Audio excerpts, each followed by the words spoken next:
My name is Barbara Lett Simmons, and I was a member of the Washington Teachers Union.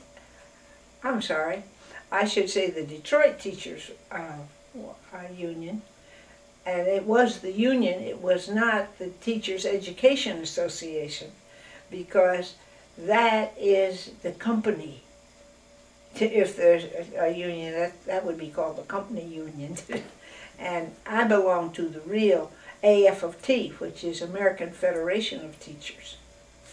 Okay, what were some of your early work experiences and how have those changed over your working life? Yeah, well, it sure has changed. When I was, let me see, I guess I'm thinking about what was my first work experience, you know, other than babysitting. I mean, when I would kind of had a job where I knew I was going to get a salary. I worked in a hospital in the summer times when I was in college, when I was going to college. And the hospital didn't have a union, and we didn't make very good money either. But when I came back my sophomore and junior year, the nurses had organized, and there was a union. And also, just the fact that the nurses were unionized made other people unions, you know, organized. And see, the custodians and all of those people in the hospital got really good salaries because they did belong to the union. And nurses were professional people who didn't get as good a salary for their training and all because they didn't have any real organized group that you know, could negotiate for them. What do you see as the future for women in the workplace? Oh, I think women are you know, that we've broken the ceiling. Just the other day, I think we had something like 14 women elected in the United States Congress. That was rare. There hadn't been 4 women elected to Congress less than 50 years ago. And plus, as you know, Hillary Clinton ran for president. Yeah, I mean, ran to be a candidate for president. That was unheard of, even just 20 years ago. They didn't think that women should do that. They didn't think women should be doctors.